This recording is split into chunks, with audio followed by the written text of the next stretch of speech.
ಅಂತ ನೋಡಿ ಸರ್, ಆ ಮೂಲೆಯಲ್ಲಿತ್ತು.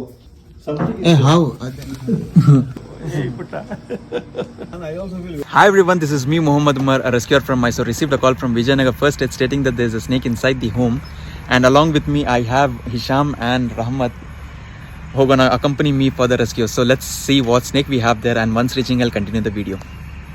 ನಮಸ್ಕಾರ. ನಮ್ಮನ್ನು ಫೇಸ್ಬುಕ್ ಅಲ್ಲಿ ನೋಡಿದ್ದೀನಿ. ಹೌದಾ ಸರ್? ನಾನು ನಿಮ್ಮ ವಿಡಿಯೋಗಳು ನೋಡ್ತಾ ಇರ್ತೀನಿ. ನೋಡಿ ಸರ್, ಈ ಜಾಗದಲ್ಲಿ ಇರಬೇಕಲ್ಲ, ಅಲ್ಲಿ ಸ್ನಾನ ಮಾಡ್ತಿದ್ದೆ ನಾನು. ಓಕೆ. ಅವಾಗ ಈ ಮೂಲೆಯಲ್ಲಿ ಇಷ್ಟು ಈ ಕಪ್ಪಗೆ ಯಾವ ತರ ಇತ್ತು, ಇಷ್ಟೊಂದು ಹುಳ ಬಂದ್ಬಿಡ್ತಾವ ಒಳಗಡೆಗೆ ಅಂತ ನೋಡಿ ಸರ್, ಆ ಮೂಲೆಯಲ್ಲಿ ಇತ್ತು. ಈಗಲೂ ಏನೋ ಸುತ್ತಕೊಂಡಿದೆ ನೋಡಿ ಅಲ್ಲಿ. ಅದೇ ಇಲ್ಲ ಇದೆ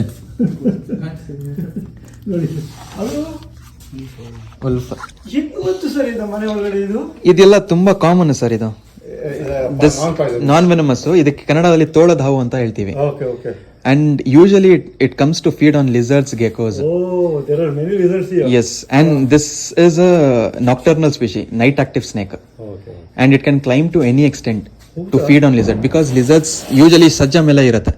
ಸಜ್ಜ ಮೇಲೆ ಈ ಲೈಟ್ ಹತ್ರ, ವೆಂಟಿಲೇಟರ್ ಹತ್ರ.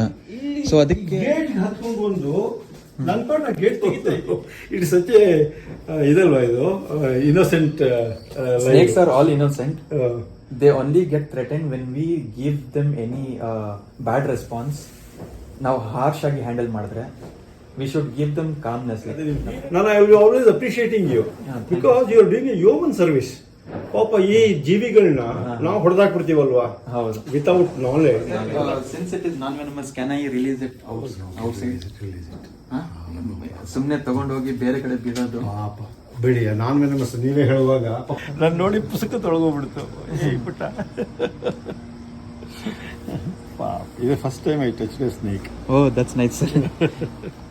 So since uncle told to release the snake here just outside to his compound, and we are releasing this non-venomous wolf snake, this usually comes to feed on lizards and geckos. So that's the reason, since it is a non-venomous, he is okay to release the snake just outside to his house. ನಾನು I also feel very sorry for these creatures ಅಲ್ಲ. Very sorry. I feel ಪಾಪ ಇದೇ ಥರ ಇರುತ್ತೆ ಅದು. ಮರಸಲ್ಲಿ ಒಂಚೂರು ಏನೋ ಸಹಾಯ ಮಾಡ್ತೀಯಾ ಸಿಗೋಣ ಅಂತ ಈಗ ನೋಡೋಷ್ಟು ಕುಸದ ಹೊರಟಾಯ್ತು. So that's the beauty of coexistence. People nowadays, they are agreeing to release the snake, which are non-venomous, especially next to their plots. So that's it for a day, guys. And if you guys like the video, like the content, then do follow me and share it with your friends and family. And put your thoughts in the comment section. Until then, see you next time.